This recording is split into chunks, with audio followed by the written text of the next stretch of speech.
మీకు 124 వచ్చాయి. 124 మీరు ఏ సముచిత చేస్తారని అడిగితే దానికి సమాధానం చెప్పదు. ఏం చెప్పాలండి మంత్రి గారు? ముఖ్యమంత్రిగా పనిచేసినటువంటి వ్యక్తి వచ్చేసి హెరిటేజ్ లో ఉల్లిపాయలు అమ్ముతారట.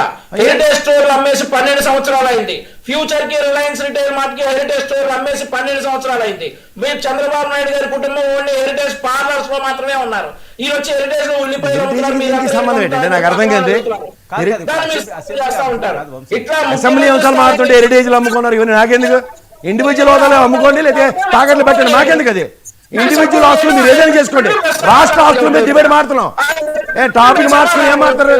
సబ్జెక్ట్ ప్రిపేర్ అయ్యండి వంశీ గారు, సబ్జెక్టు ప్రిపేర్ అయ్యండి.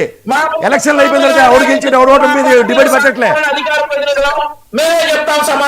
ఏం చెప్పారు? మేము చెప్తామంటే 124 సీట్లు దేనికి ఇచ్చారు? ప్రజలను సుపరిపాలన ఇవ్వమని, ప్రజలకు సమానం చెప్పని. అంతేకాని తంతం పొడి చేస్తాం, లోపడే చేస్తాం కాదు. చేతనైతే ఈనాడు ఆంధ్రజ్యోతి మీరు చర్యలు తీసుకోండి. యూరియా సమస్యల మీద రాసిన రాతలు ఏమండి? ఏం మారుతారు కాదండి. సబ్సిడీ కంపెనీ మారమని సబ్సిడీకి ఆన్సర్ ఇవ్వకుండా అది చెప్పి ఆన్సర్లు ఇవి ఉంటే ఏం బాబు ఈ సమస్య? దీన్ని ఏం చేసినట్టు మేము 124 గెలిచాం, పవన్ కళ్యాణ్ గారు 21 గెలిచాం, 100% స్ట్రైక్ రేటు. ఇదే ఆన్సర్లు మీదేరా? అర్థం కావట్లేదు. వంశీ ఒక్క నిమిషం వినండి. వంశీ ఒక్క విషయం వినండి. ఇప్పుడు అసెంబ్లీ పరిస్థితి ఏంటి?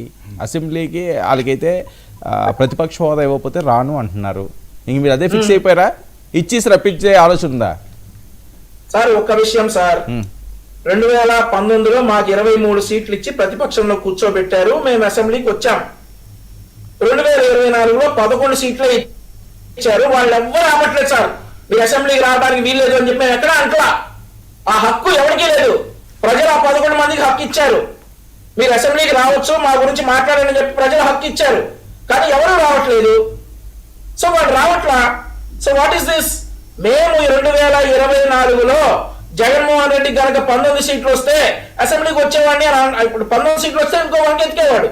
ఈ రోజు అతనికి వచ్చినటువంటి 11 సీట్లకి మేము అంటలేదు.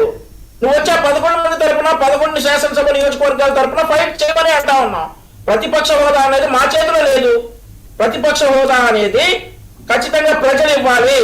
ప్రజలు ఇస్తే పరిమితం చేస్తే ప్రతిపక్ష హోదా ఇచ్చినట్టు. ప్రజలు ఇచ్చింది ప్రతిపక్షం ఇచ్చారు, మీకు పాలకపక్షం కింద ఇచ్చారండి వంశీ గారు. 124 స్థానాలతో పాలకపక్షం కింద మీరు ఇచ్చారు. అది ప్రతిపక్ష హోదా ప్రజలే వైఎస్ఆర్సీపీకి ఇస్తే ప్రతిపక్ష హోదా ప్రజలు ఇవ్వాలంటే మరి మీరేం చెప్పాలండి? ప్రతిపక్ష హోదా ప్రజలు ఇచ్చారు 11 స్థానాలకు పరిమితం చేసి, పాలించే హోదా మీకు ఇచ్చారు 124 ఇచ్చి. ప్రతిపక్ష హోదా మేము అంటే మీరేం చెప్పాలా? అది మీ స్వార్థం గురించి అర్థం మాడుతుంది.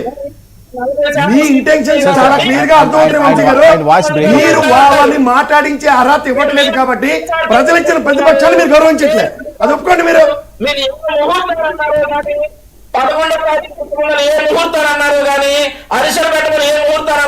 నా విషయాలు ఎందుకని చర్చలు బతుకుతున్నందుకు రాష్ట్రాన్ని మీరు చంపేస్తున్నారు. నన్ను మానసికంగా చంపేద్దామని ప్రయత్నం, రాష్ట్రాన్ని కూడా చంపేస్తున్నారు. తెలుసుకోండి. ఫస్ట్ సబ్జెక్ట్ ప్రిపేర్ అయ్యండి సార్. 5 ఏళ్ళు ఎలక్షన్ క్యాంపెయినింగ్ కాదు.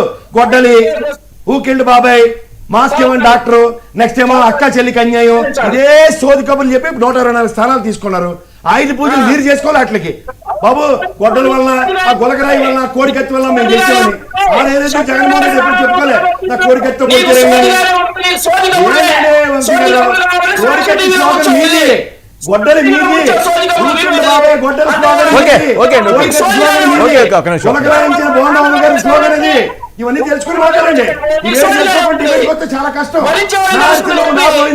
ఎప్పుడు తిండి మీద చేస్తాం. మీకు తిండి తిని ఏం చేస్తారు? పెట్టుకోండి కాసేపు.